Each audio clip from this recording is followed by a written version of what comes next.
समाज के कार्यकर्ताओं को उपदेश देते हुए बाबा ने कहा था, अरे धम्म दीवानों, बड़ी मुश्किलों से मैंने समाज रूपी रथ को यहां तक लाया है। अब इसका सारथी आपको ही होना है।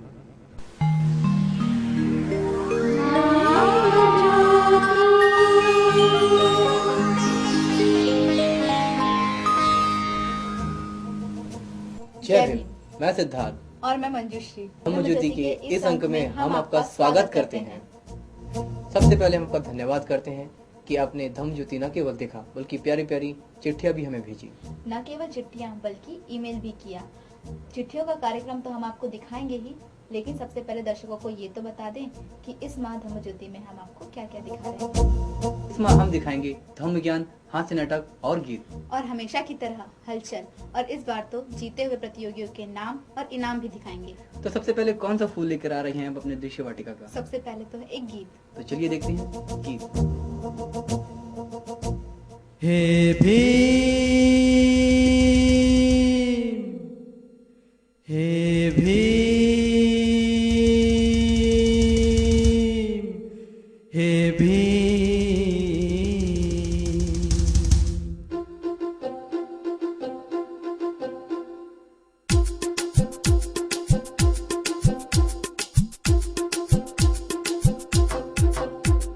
हे भीम बाबा न कोटि का किया तूने जो उद्धार। हे भीम बाबा न कोटि का किया तूने जो उद्धार। जलता रहेगा दिया ये जग में, जलता रहेगा दिया ये जग में। जय भीम जय जयकार। हे भीम बाबा न कोटि का किया तूने जो उद्धार। जलता रहेगा दिया ये जग में, जलता रहेगा दिया ये जग में। जय भीम जय जयकार।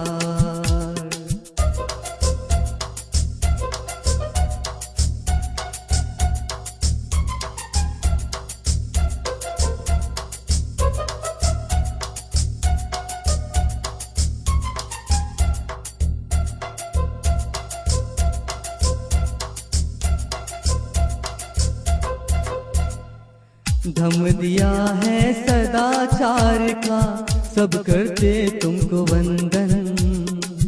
ऊंच नीच का भेद नहीं और नहीं छूट का बंधन।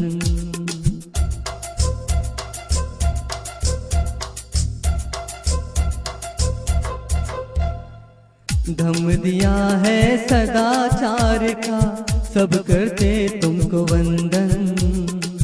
ऊंच नीच का भेद नहीं और नहीं छूट का बंधन। समानता के बांधा सूत्र में, समानता के बांधा सूत्र में सबको मिला अधिकार। जलता रहेगा दिया ये जग में, जलता रहेगा दिया ये जग में। जय भीम जय जयकार। हे भीम बाबा न कोटि का किया तूने जो उद्धार। जलता रहेगा दिया ये जग में, जलता रहेगा दिया ये जग में। जय भीम जय जयकार।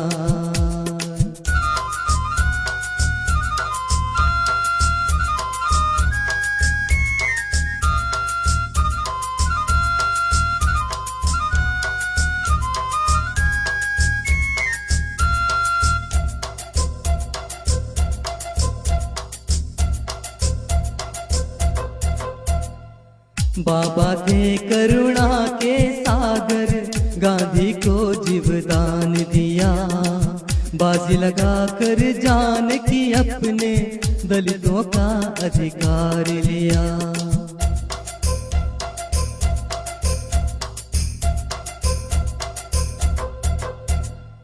बाबा थे करुणा के सागर, गांधी को जीवदान दिया। बाजी लगा कर जान की अपने दलितों का अधिकार लिया। तोड़ा ये बंधन वर्ण जाति को, तोड़ा तोड़ा ये बंधन वर्ण जाति को, खोला अपना द्वार। जलता रहेगा दिया ये जग में, जलता रहेगा दिया ये जग में। जय भीम जय जयकार। हे भीम बाबा न कोटि का किया तूने जो उद्धार। जलता रहेगा दिया ये जग में, जलता रहेगा दिया ये जग में। जय भीम जय जयकार।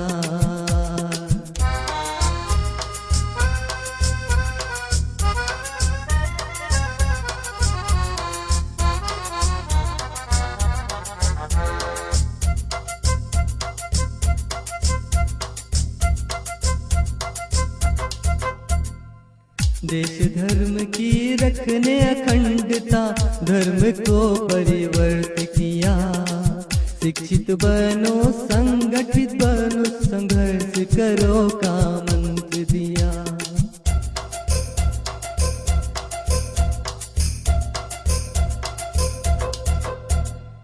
देश धर्म को रखने अखंडता, धर्म को परिवर्त किया। शिक्षित बनो संगठित बनो, संघर्ष करो का मंत्र दिया। सत्य सेवक करता इशारा, सत्य सेवक करता इशारा, सब मिल करो पुकार। जलता रहेगा दिया ये जग में, जलता रहेगा दिया ये जग में। जय भीम जय जयकार। हे भीम बाबा न कोटि का किया तूने जो उद्धार। हे भीम बाबा न कोटि का किया तूने जो उद्धार। जलता रहेगा दिया ये जग में, जलता रहेगा दिया ये जग में। जय भीम जय जयकार। जय भीम जय जयकार। जय भीम जय जयकार। जय भीम जय जयकार। जय भीम जय जयकार। वाह क्या बात है। लगता है आपको गीत बहुत पसंद आया है। पसंद क्या, दिल को छू गया। वो तो ठीक है सिद्धार्थ जी, हमारे धर्म की सारी बात ही दिल को छू जाती है। जी हाँ, लेकिन हमारे धर्म की बहुत सारी बातें हैं जिन्हें हम में से बहुत से लोग नहीं जानते। तो चलिए देखते हैं धम्म ज्ञान। सिद्धार्थ ने गृह त्याग किया क्योंकि उन्हें बूढ़ा, रोगी, मृत तथा सन्यासी दिखाई दिए। नहीं, उन्होंने जल के लिए हुए विवाद के कारण अपना गृह त्याग किया। नहीं, तुम असत्य कह रहे हो। नहीं, तुम असत्य कह रहे हो। अटकथाएं में इसका साहित्यिक साक्ष्य है जो पाली भाषा में आचार्य बुद्ध घोष द्वारा लिखा गया साहित्य है। नहीं, त्रिपिटक के अंतर्गत आने वाले ग्रंथ कुद्दत निकाय के अनुसार सिद्धार्थ ने जल को लेकर छिड़े विवाद के कारण अपना गृह त्याग किया। इस विवाद का समाधान ऐसे नहीं होगा, भंते जी ही इसका समाधान करेंगे।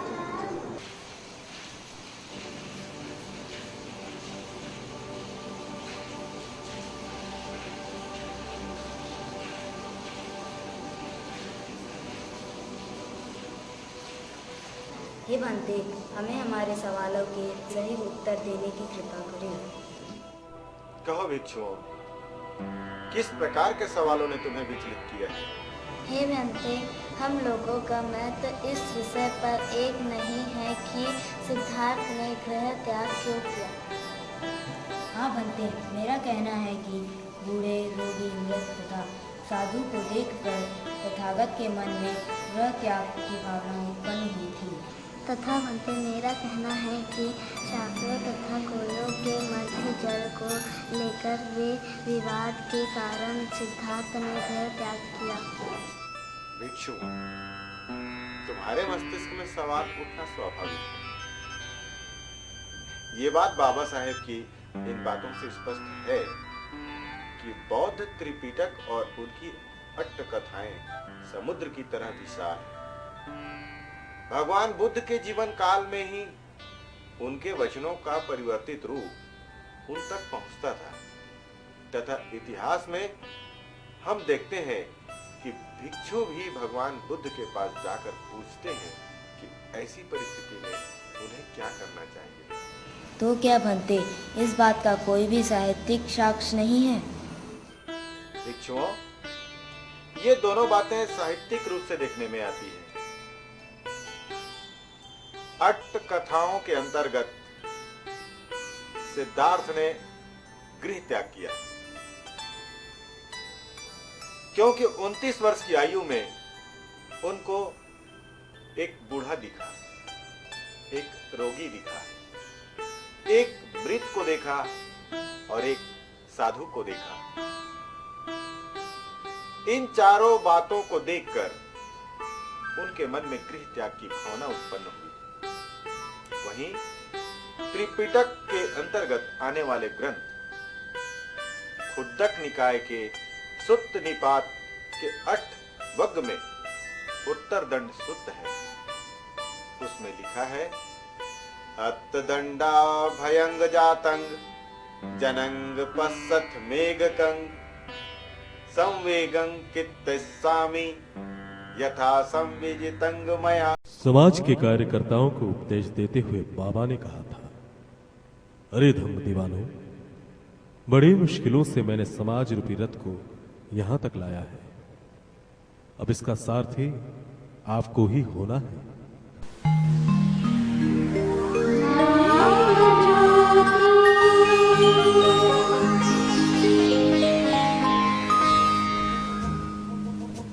जय भीम। मैं सिद्धार्थ और मैं मंजूश्री। धम्म ज्योति के इस अंक में हम आपका स्वागत करते हैं।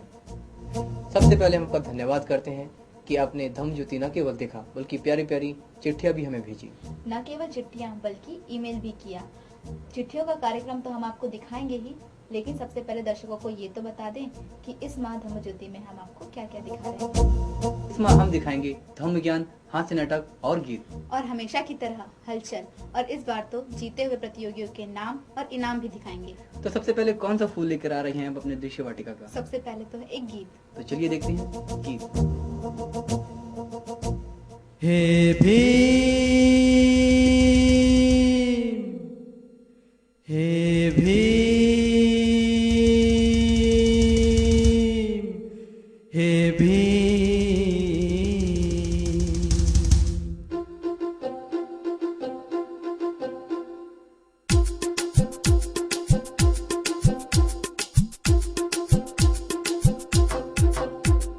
हे भीम बाबा न कोटि का किया तूने जो उद्धार। हे भीम बाबा न कोटि का किया तूने जो उद्धार। जलता रहेगा दिया ये जग में, जलता रहेगा दिया ये जग में। जय भीम जय जयकार। हे भीम बाबा न कोटि का किया तूने जो उद्धार। जलता रहेगा दिया ये जग में, जलता रहेगा दिया ये जग में। जय भीम जय जयकार।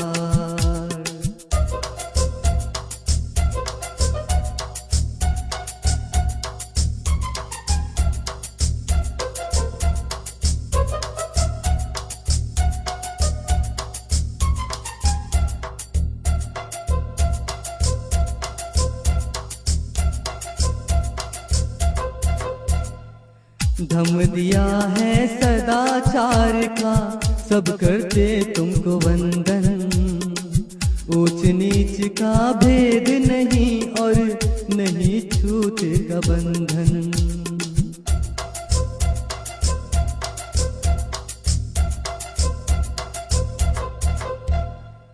धम्म दिया है सदाचार का, सब करते तुमको वंदन।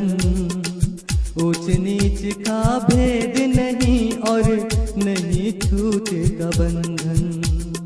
समानता के बांधा सूत्र में, समानता के बांधा सूत्र में सबको मिला अधिकार। जलता रहेगा दिया ये जग में, जलता रहेगा दिया ये जग में। जय भीम जय जयकार। हे भीम बाबा न कोटि का किया तूने जो उद्धार। जलता रहेगा दिया ये जग में, जलता रहेगा दिया ये जग में। जय भीम जय जयकार।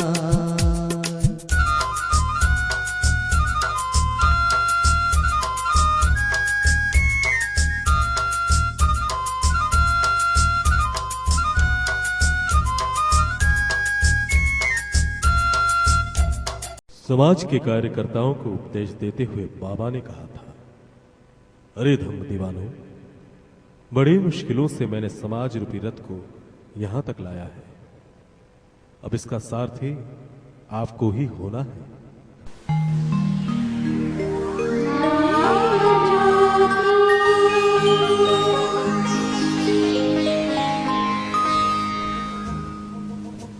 जय भीम।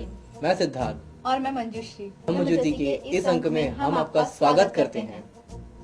सबसे पहले हम आपका धन्यवाद करते हैं कि आपने धम्म ज्योति न केवल देखा बल्कि प्यारी प्यारी चिट्ठियां भी हमें भेजी।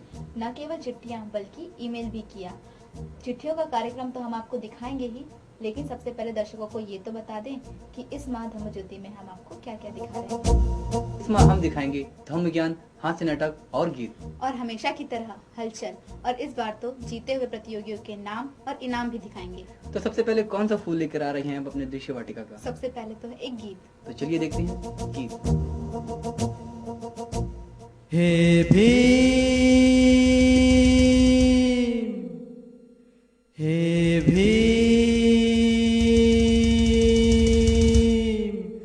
हे भीम।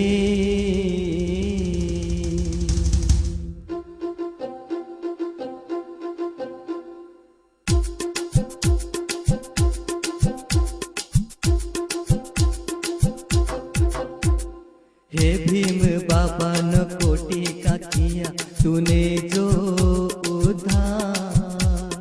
हे भीम बाबा न कोटि का किया तूने जो उद्धार। जलता रहेगा दिया ये जग में, जलता रहेगा दिया ये जग में। जय भीम जय जयकार। हे भीम बाबा न कोटि का किया तूने जो उद्धार। जलता रहेगा दिया ये जग में, जलता रहेगा दिया ये जग में। जय भीम जय जयकार।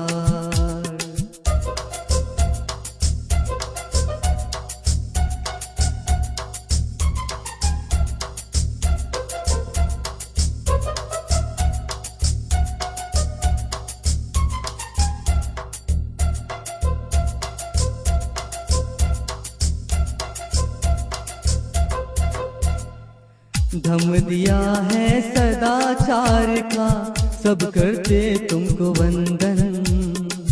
ऊंच नीच का भेद नहीं और नहीं छूट का बंधन।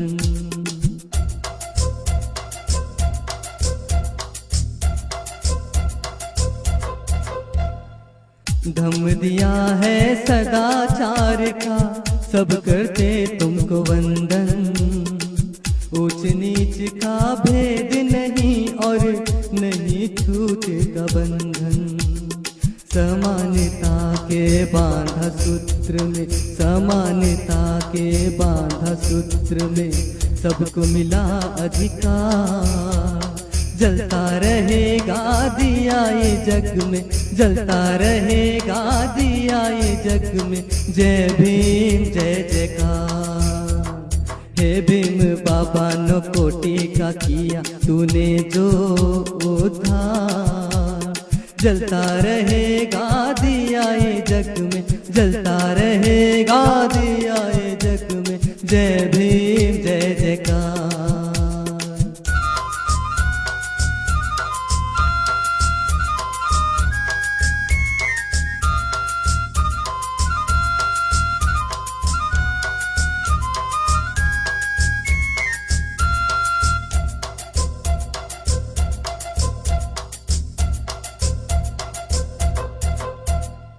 बाबा थे करुणा के सागर, गांधी को जीवदान दिया। बाजी लगा कर जान की अपने दलितों का अधिकार लिया।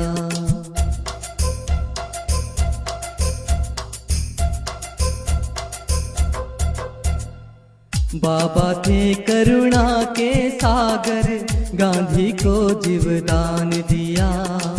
बाजी लगा कर जान की अपने दलितों का अधिकार लिया। तोड़ा ये बंधन वर्ण जाति को, तोड़ा ये बंधन वर्ण जाति को, खोला अपना द्वार। जलता रहेगा दिया ये जग में, जलता रहेगा दिया ये जग में। जय भीम जय जय। क्या हमको दारू का आदत नहीं है, दारू पीता नहीं है अपन, मालूम क्यों? दारू पीने से लीवर खराब हो जाता है। लीवर बोले तो क्यों साहब, लीवर क्या होता है? लीवर पेट के अंदर होता है। तभी मेरा पेट हल्का हल्का दर्द दे रहा है। अरे नहीं, मेरे पेट में हल्का हल्का दर्द, अरे मेरे पेट में जोर से दर्द हो रहा है।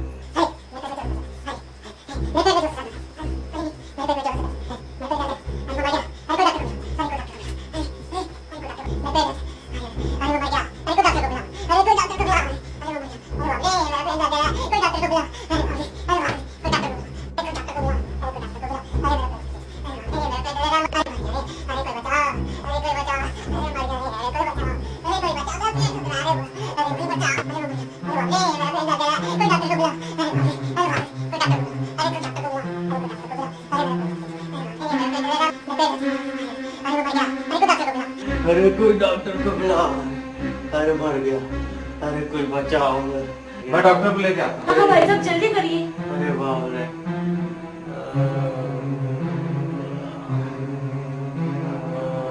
कोई बचाओ।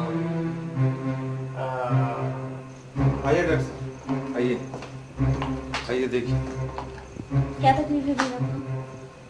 ना जाने किस जन्म और किसी जन्म का नहीं, इसी जन्म का पाप है, शराब जो पीते हो।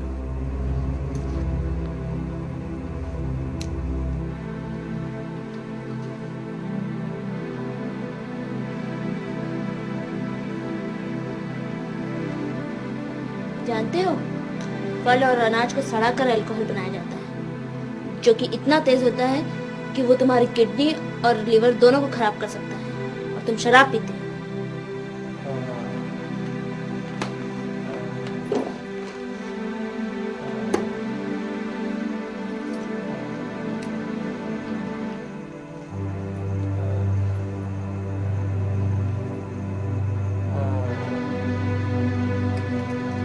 यानी मैं गया, मेरा लीवर खराब हो गया, मर गया रे।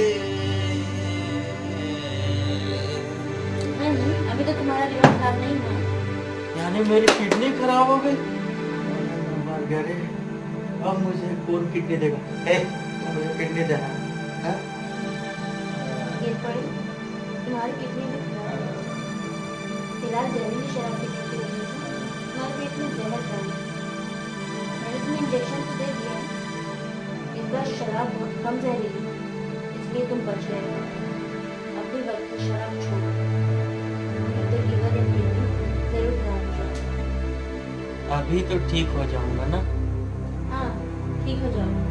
अब बचे ही कितने दिन है, आज भी मरना है, कल भी मरना ही है। लेकिन एक झटके में मरे तो ठीक है, तड़प तड़प के क्या करना है? मौत मांग ले तो मौत नहीं मिलेगी। हाथ पाँव काम करना बंद कर दो। शराब मांगोगे तो कोई देगा नहीं। तड़प तड़प के मरने से अच्छा शराब क्यों नहीं छोड़ी? आपने ठीक कहा डॉक्टर साहब, अब मैं कभी शराब नहीं पीऊंगा। आइए डॉक्टर साहब, आपको बात छोड़ो। अब समझ आया? सूरा मेरे मध्य प्रमाद ठाना वीरमणि सिक्खा पदम समाधियामी। क्या अर्थ होता है? इसका अर्थ होता है, मैं शराब, अन्य नशा एवं मज्जा से दूर रहने की शिक्षा ग्रहण करता हूँ। पड़ेगा तो उद्धार हो गया, अब आपका क्या? हाँ, अब तो जो भंते जी के पीछे पीछे त्रिशरण और पंचशील बोलने से काम नहीं चलेगा। हाँ हाँ, ये तो है। बगैर जाने समझे हमें किसी का अनुसरण नहीं करना चाहिए। इसलिए बाबा साहब ने सबसे पहले हमें शिक्षित होने की शिक्षा दी, जिससे हम अपनी बुद्धि से निर्णय ले सकें कि क्या सही है और क्या गलत। बिल्कुल सही कहा सिद्धार्थ जी आपने। तो देखते हैं एनिमेटेड जातक कथा, जिसमें बच्चों को मजा भी आएगा और जानकारियाँ भी मिलेगी। प्राचीन समय की बात है। बुद्ध ने भारत के मावा नामक जंगल में भैंसे के रूप में जन्म लिया। वे बहुत ही सहृदय थे और कभी किसी को नुकसान नहीं पहुंचाते थे। जिस वृक्ष के नीचे वे रहते थे, उसी वृक्ष पर एक नटखट बंदर रहता था। वो बंदर हमेशा भैंसे को परेशान करता था। जब भी बंदर देखता कि भैंसा आराम कर रहा है, तो उसकी पीठ पर कूदकर उसे चिढ़ाता था और हंसने लगता था। भैंसे को इससे बहुत तकलीफ होती थी, मगर वह दुष्ट बंदर इससे खुश होता था। कई बार वह दुष्ट भैंसे के सर पर चढ़कर उसकी सींग खींचता था, कभी उसकी पूंछ उठाकर हवा में हिलाता था। इस सब के बावजूद वो भैंसा इतना करुणामयी था कि उस बंदर से कभी कुछ नहीं कहता और उस बंदर को उसके बुरे बर्ताव के लिए हमेशा क्षमा कर देता। पास ही एक वृक्ष का यक्ष यह सब देखा करता था। उसको ये बहुत बुरा लगता था। एक दिन उसने भैंसे से कहा, तुम इतने बड़े और बलवान हो, अगर तुम चाहो तो उस दुष्ट बंदर को अच्छी तरह से सबक सिखा सकते हो। भैंसे ने यक्ष से कहा, हे यक्ष, मैं अपनी सुविधा के लिए उस बंदर को कैसे तकलीफ दे सकता हूँ। मैं किसी को कभी दुख नहीं देना चाहता, लेकिन वो दिन दूर नहीं जब वह अपनी करनी का फल पाएगा। कुछ दिनों के बाद एक दिन वह सहृदय भैंसा कहीं गया था। उस दिन कहीं से एक गुस्सैला भैंसा वहाँ आकर रुका। दुष्ट बंदर यह नहीं जान पाया कि यह सहृदय भैंसा नहीं है और वह पेड़ से उसकी पीठ पर जोर से कूदा और हंसने लगा। इससे भैंसे को बहुत गुस्सा आया और उसने बंदर पर हमला कर दिया और दुष्ट बंदर बड़ी क्रूरतापूर्वक मारा गया। तो इस कहानी से हमें ये शिक्षा मिलती है कि हमें दूसरों को प्यार, खुशियाँ और आदर देना चाहिए, क्योंकि हम जैसा व्यवहार लोगों से करते हैं, वैसा ही व्यवहार लोगों से पाते हैं। वाकई बाबा साहब एक बार मंच पर रो पड़े कि मेरे लोगों को मैंने अंधश्रद्धा से हटाया तो उन्होंने पूजा, अंधविश्वास छोड़ दिया, लेकिन आज मेरी ही पूजा कर रहे हैं। इसलिए बाबा साहब ने हमें यह धम्म दिया जो सिखाता है कि इंसान स्वयं को सुधारे, जिससे स्वयं को सम्मानित कर सके और आनंदमय जीवन जी सके। बिल्कुल सही कहा सिद्धार्थ जी आपने। जब तक हम अपनी शक्ति को नहीं जान पाएंगे, तब तक सही मंजिल नहीं पा सकते। यानी आप कुछ नया कार्यक्रम दिखाना चाह रही हैं? जी हाँ सिद्धार्थ जी, इस अंक में हम एक नया कार्यक्रम भ्रमण प्रस्तुत करने जा रहे हैं, जिसमें हम यात्रा करेंगे सिरपुर की। तो आइए चलते हैं सिरपुर। भारत की कोख में बसा छत्तीसगढ़ राज्य और छत्तीसगढ़ राज्य की राजधानी रायपुर से लगभग 85 किलोमीटर उत्तर पूर्व में राष्ट्रीय राजमार्ग क्रमांक 6 मुंबई से कोलकाता पर महासमुंद जिले के अंतर्गत रायपुर से 65 किलोमीटर दूर कोहरी मोड़ से 17 किलोमीटर अंदर स्थित है बौद्ध तीर्थ स्थल सिरपुर। प्राचीन काल में सिरपुर को श्रीपुर कहा जाता था। श्रीपुर अर्थात वैभव की नगरी। आज भी सिरपुर क्षेत्र में अवस्थित स्मारकों एवं लगभग 10 किलोमीटर परिक्षेत्र में पहले 700 टीलों के रूप में उपस्थित पुरातात्विक अवशेषों को देखकर यह सहज ही महसूस किया जा सकता है कि यह प्राचीन नगर वास्तव में कभी वैभवशाली नगर रहा होगा। यह स्वीकारा जाता है कि सिरपुर से प्राप्त शिलालेखों एवं ताम्रपत्रों में सिरपुर का प्राचीन नाम श्रीपुर मिलता है तथा पूर्व मध्यकाल में सिरपुर महायानी बौद्धों के शिक्षा का केंद्र था। सिरपुर की ओर सर्वप्रथम ध्यान आकृष्ट कराने का श्रेय पाश्चात्य विद्वान वेंगलर महोदय सन 1873 को दिया जाना चाहिए। उनके पश्चात सर अलेक्जेंडर कनिंघम 1884 तथा ए लॉन्गहर्ट्स महोदय सन 1909, जिन्होंने लोगों का ध्यान इस ओर आकृष्ट किया। स्वतंत्रता प्राप्ति तक सिरपुर के पुरावशेष उपेक्षित पड़े रहे। तत्पश्चात सन 1953 से 1955 ईस्वी में स्वर्गीय M.G. दीक्षित महोदय ने पुरातात्विक उत्खननों के माध्यम से सिरपुर के इतिहास की विलुप्त कड़ियों को जोड़ने का प्रयास किया। दीक्षित महोदय के पश्चात पुनः सिरपुर लंबे समय तक उपेक्षा का शिकार होता रहा। पुनः नागार्जुन शोध संस्थान मंसर द्वारा श्री अरुण कुमार शर्मा के निर्देशन में सन 1993 में उत्खनन कार्य संपादित हुए। परिणाम स्वरूप महत्वपूर्ण भूमिगत अवशेषों को दर्शनीय अस्तित्व प्राप्त हुआ।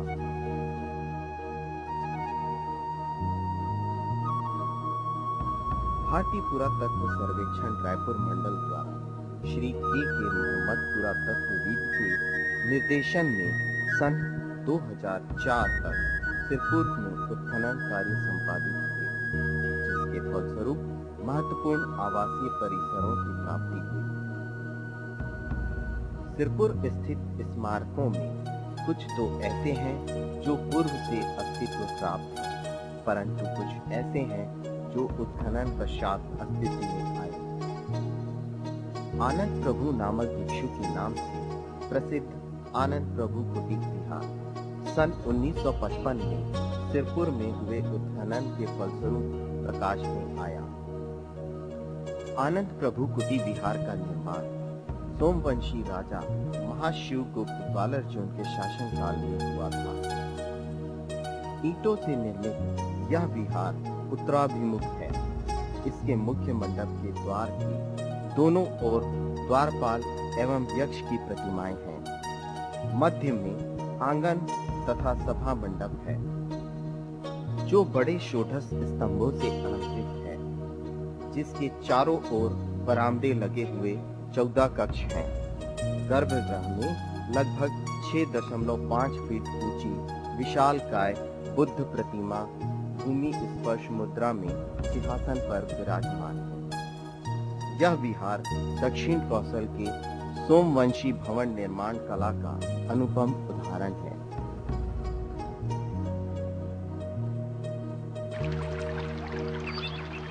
उन्नीस के उत्खनन से प्राप्त ससई विहार के गर्भगृह में 7 फुट पाषाण भव्य बुद्ध प्रतिमा प्राप्त हुई, जिसका सिर अलग बड़ा हुआ था।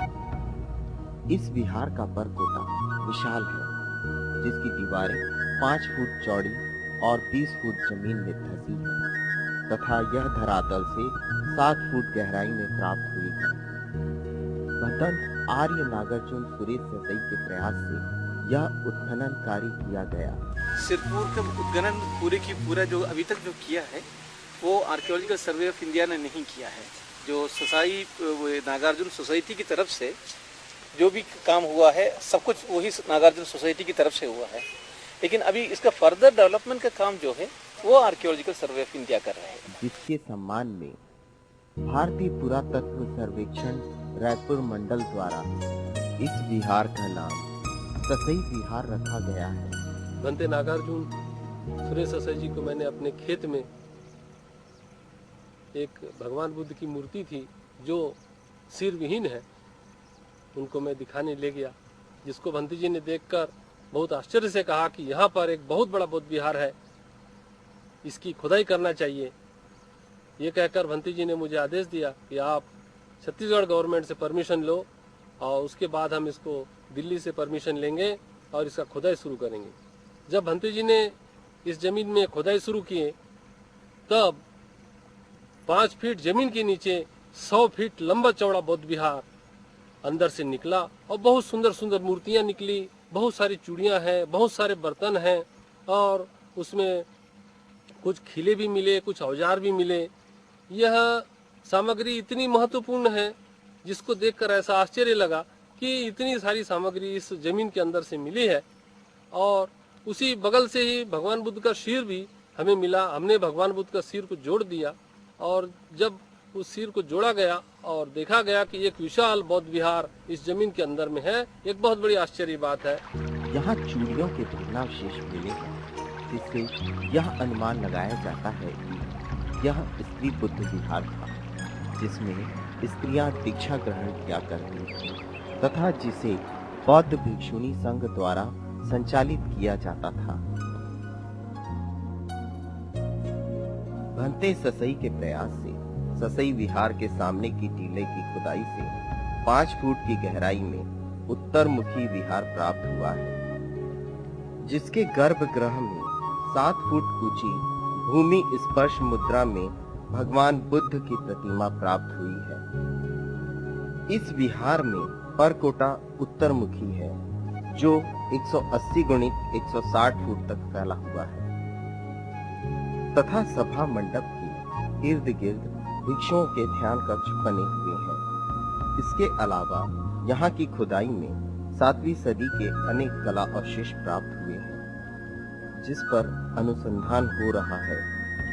ह्यूआंगसांग ने अपना डिस्क्रिप्शन में ये करे यहाँ 100 विहार थे, तो ये कहाँ है ये हम लोग को आइडेंटिफाई करना पड़ेगा और उसको खुदाई भी करना पड़ेगा।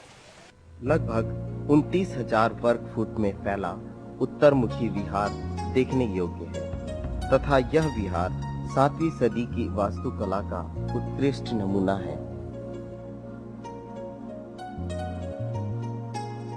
स्वास्तिक विहार के नाम से प्रसिद्ध यह विहार 1953 को मध्य प्रदेश शासन के पुरातत्व विभाग के तत्वाधान में सागर विश्वविद्यालय के डॉक्टर M.G. दीक्षित के निर्देशन में की गई खुदाई से प्राप्त हुआ।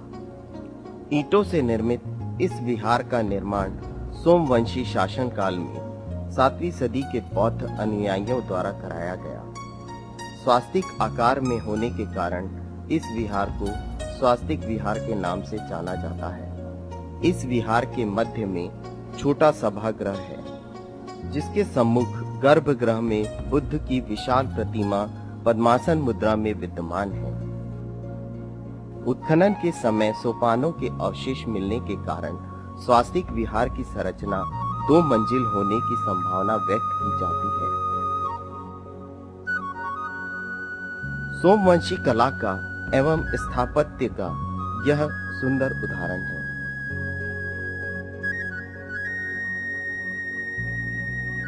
कुछ लोगों की मान्यता है कि लक्ष्मण मंदिर के गर्भगृह में स्थित मूर्ति रामायण के पात्र लक्ष्मण की है, क्योंकि लक्ष्मण शेषनाग के अवतार माने जाते हैं और यह मूर्ति भी पंचमुखी नागों के फलों सहित है एवं 2 भुजाओं वाली है। इस प्रकार इस मूर्ति को लक्ष्मण की मूर्ति मानकर इसे लक्ष्मण मंदिर का नाम दिया गया है। जबकि इतिहास के अनुसार श्रीपुर नरेश महाशिवगुप्त के 2 पुत्र थे, रामदेव गुप्त एवं लक्ष्मण देव गुप्त।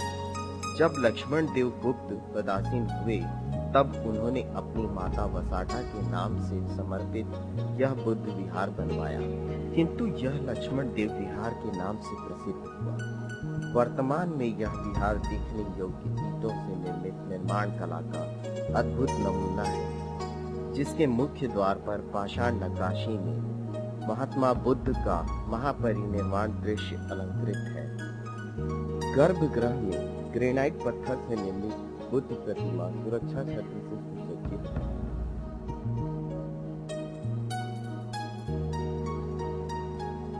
इस तरह से सिरपुर न केवल पुरातात्विक रूप से बल्कि धार्मिक रूप से भी बौद्धों के लिए महत्वपूर्ण स्थल है। सिरपुर की यात्रा में तो बहुत मजा आया, काफी। लेकिन हमारे आसपास की दुनिया में क्या हो रहा है यह जानने के लिए देखते हैं हमारा अगला कार्यक्रम हलचल। जय भीम। मैं संजय पाटिल धम्म ज्योति के इस भाग हलचल में आपका स्वागत करता हूं। इस अंक की प्रमुख हलचल इस प्रकार से हैं। बुद्ध भूमि भिलाई में मनाया गया जय भीम मेला। संयुक्त दलित आदिवासी अल्पसंख्यक संघर्ष मोर्चा द्वारा खैरलांजी कांड के विरोध में निकाली गई विरोध रैली। महापुरुषों की मूर्तियों के खंडन के विरोध में किया गया भिलाई बंद। दलित समाज की बच्ची की बहादुरी पर मिला राष्ट्रपति पुरस्कार। बाबा साहेब के महापरिनिर्वाण दिवस पर निकाली गई कैंडल लाइट रैली। छत्तीसगढ़ बौद्ध समाज द्वारा प्रकाशित होने जारी परिचय माला। 28 जनवरी को समस्त सामाजिक संगठनों की संयुक्त बैठक अंबेडकर भवन सेक्टर 6 में। 2 फरवरी को सिरपुर में लगेगा माधी पूर्णिमा का मेला। 6 फरवरी को डोंगरगढ़ में होने वाले मेले की तैयारी जोर शोर से शुरू।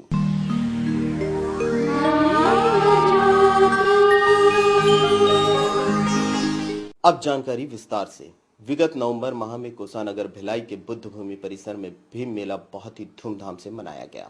यहाँ कई बच्चों ने सांस्कृतिक कार्यक्रम तथा नृत्य प्रस्तुत किया तथा नागपुर से आए कलाकारों ने कव्वाली प्रस्तुत कर समाप बांधा। समाज के वरिष्ठ लोगों ने समाज को दिशा देने हेतु अपने उद्बोधन प्रस्तुत किए। भंडारा जिला के खैरलांजी गांव में दलितों पर हुए अत्याचार को लेकर दलित समाज में अत्यधिक आक्रोश है। इस आक्रोश की झलक 15 नवंबर को हुई विरोध प्रदर्शन रैली में देखने को मिली। संयुक्त दलित आदिवासी अल्पसंख्यक संघर्ष मोर्चा के आह्वान पर निकाली गई इस रैली में अनेक संगठनों ने हिस्सा लिया और इस घृणित कार्य की निंदा की। डॉक्टर बाबा साहेब आम्बेडकर चौक पावर हाउस से यह रैली जिला कलेक्ट्रेट दुर्ग तक निकाली गई तथा इस रैली में हजारों लोगों ने हिस्सा लिया। वहां महाराष्ट्र शासन का पुतला दहन कर अपनी नाराजगी व्यक्त की गई। पहले कानपुर तथा उसके बाद लखनऊ में कुछ असामाजिक तत्वों ने बाबा साहेब की प्रतिमा को खंडित किया। इसी तरह केरल में पेरियार स्वामी जी की प्रतिमा का खंडन हुआ। इस तरह महापुरुषों के अपमान की बढ़ती घटनाओं पर सामाजिक संगठनों ने कहा है कि ऐसी जगहों से लोगों की भावनाएं जुड़ी होती हैं तथा सरकार को चाहिए कि ऐसी जगहों की सुरक्षा के लिए मुस्तैदी से इंतजाम करें। इस तरह की घटनाओं की निंदा करते हुए संयुक्त दलित आदिवासी अल्पसंख्यक संघर्ष मोर्चा ने भिलाई बंद का आह्वान किया। हमारे देश के संविधान निर्माता दलितों आदिवासी पिछड़ों के मसीहा की प्रतिमा कानपुर उत्तर प्रदेश में 29 नवंबर को और 6 दिसंबर को इलाहाबाद में प्रतिमा खंडित कर दी गई। उसके पश्चात 7 दिसंबर को दलितों के नायक ईवी रामास्वामी पेरियार की प्रतिमा तमिलनाडु में खंडित कर दी गई। इस प्रकार से उत्तर प्रदेश और तमिलनाडु में ऐसा प्रतीत हुआ कि कानून व्यवस्था पर वहाँ की सरकार का नियंत्रण नहीं रह गया है और इन हमारे राष्ट्रीय महापुरुषों प्रतिमाओं के खंडन के विरोध में हमने ये रैली और भिलाई बंद का आयोजन किया। इस बंद को संयुक्त रूप से सामाजिक तथा व्यापारिक संगठनों ने समर्थन देते हुए अपने अपने संस्थानों को बंद रखा। किसी बंद आह्वान में पहली बार इतनी महिलाओं ने बढ़ चढ़कर हिस्सा लिया है। इस बंद के दौरान प्रदर्शनकारियों ने दवाई की दुकानों तथा डिस्पेंसरियों को छोड़कर अन्य सभी दुकानों को बंद करने का अनुरोध किया, जिसका सभी दुकानदारों ने समर्थन करते हुए अपने अपने संस्थान बंद कर दिए। सेक्टर 1 भिलाई निवासी आयुष्मान चंद्रशेखर जनबंधु की पुत्री शिल्पा जनबंधु का उसकी बहादुरी के लिए राष्ट्रपति वीरता पुरस्कार के लिए चयन किया गया है। हमसे बातचीत करते हुए शिल्पा ने बताया कि उसके पिता छत्तीसगढ़ लोक क्रांति एक्शन कमेटी के महासचिव हैं तथा वो कमेटी बाबा साहेब आम्बेडकर द्वारा दिए गए संविधान का उल्लंघन करने वाले लोगों के खिलाफ आंदोलन करती है।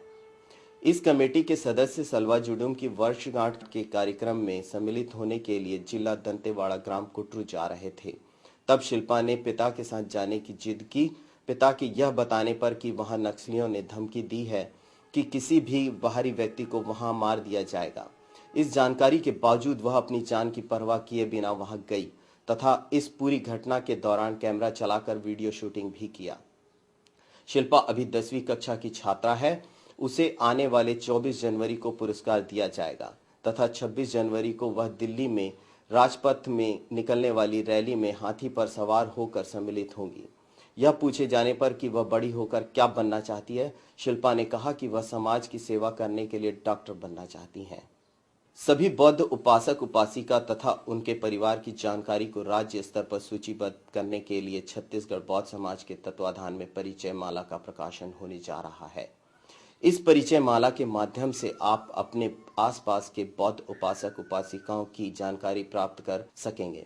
इसके अलावा अपने शहर या छत्तीसगढ़ में कहीं भी यदि आपको रक्त की आवश्यकता पड़ती है तो उसकी जानकारी प्राप्त कर सकेंगे। साथ ही अपने क्षेत्र के प्रमुख सामाजिक कार्यकर्ताओं की सूची भी प्राप्त कर सकेंगे। छत्तीसगढ़ बौद्ध समाज के संरक्षक आशीष चौहान ने समस्त छत्तीसगढ़ के कार्यकर्ताओं से संपर्क कर उनकी नियुक्ति की है तथा उपासकों से अनुरोध किया है कि आप अपने नजदीकी कार्यकर्ताओं से संपर्क कर अपनी व अपने परिवार की जानकारी उनके पास उपलब्ध पंजीयन फॉर्म में भरकर निःशुल्क जमा करें।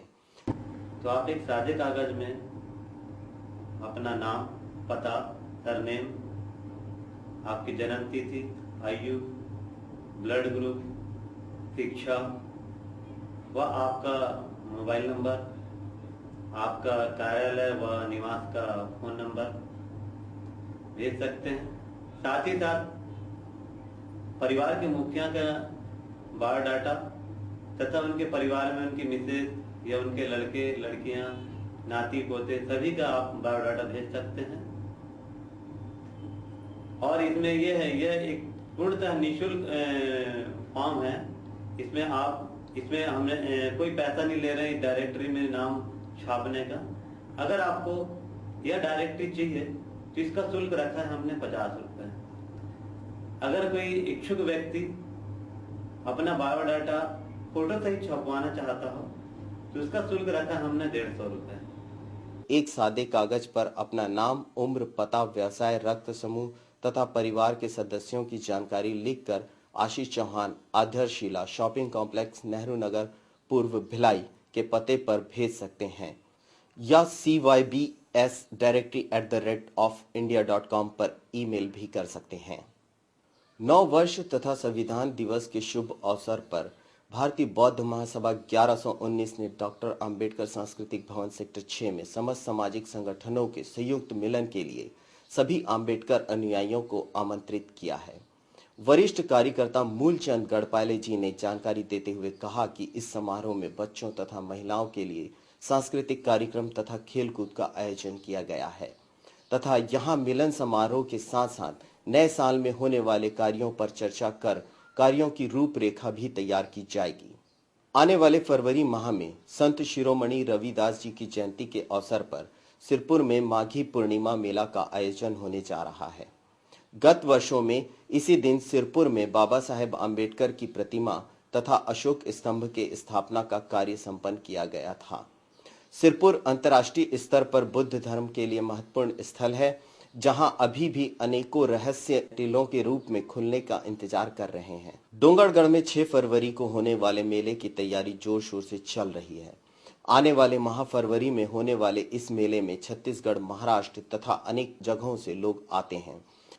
हमारे डोंगरगढ़ संवाददाता आयुष्मान चंद्रशेखर वहाने जी ने बताया कि इस वर्ष मेले में 2 दिन 5 व 6 फरवरी को सांस्कृतिक कार्यक्रम रखे गए हैं। पहले दिन 5 फरवरी को लाइट एंड साउंड और कव्वाली का कार्यक्रम है और 6 फरवरी को लाइट एंड साउंड का कार्यक्रम आयोजित होने जा रहा है। दोनों ही कार्यक्रम नागपुर से आमंत्रित हैं। ये थी इस अंक की हलचल। अगले अंक में फिर मुलाकात होगी, तब तक के लिए जय भीम। क्या बात है, आप बहुत खुश हो रही हैं? खुशी की तो बात है, क्योंकि आज इनामों की घोषणा जो की जा रही है। दोस्तों, इस बार हमें बहुत से सही जवाब मिले हैं, जिनमें ईमेल भी शामिल है, और हमने सभी सही जवाबों के कार्ड बनाकर सामने रख दिया है। और विजेता का नाम घोषित करने के लिए हमारे बीच आ रहे हैं एक विशेष मेहमान। आइए।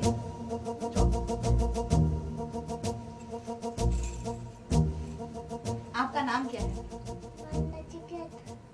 नचिकेत जी, आपको इसमें से एक कार्ड उठाना है। अब ये कार्ड आपको नहीं दे दीजिए।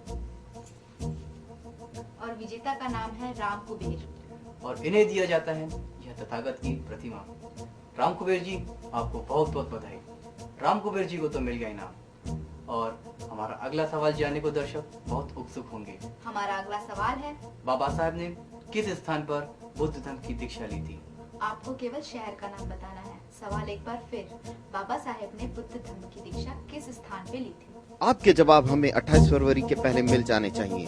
हमारा पता है Dhamma Jyoti, care of Smriti entertainment, contractor colony, Supela, Bhilai. और हमारा ईमेल एड्रेस है dham_jyoti@india.com। तो अब आपसे विदा लेते हैं। जय भीम, जय भारत। बाबा न कोटि का किया तूने जो उद्धार, हे भीम बाबा न कोटि का किया तूने जो उद्धार, जलता रहेगा दिया ये जग में, जलता रहेगा दिया ये जग में। जय भीम जय जयकार, हे भीम बाबा न कोटि का किया तूने जो उद्धार, जलता रहेगा दिया ये जग में, जलता रहेगा दिया ये जग में। जय भीम।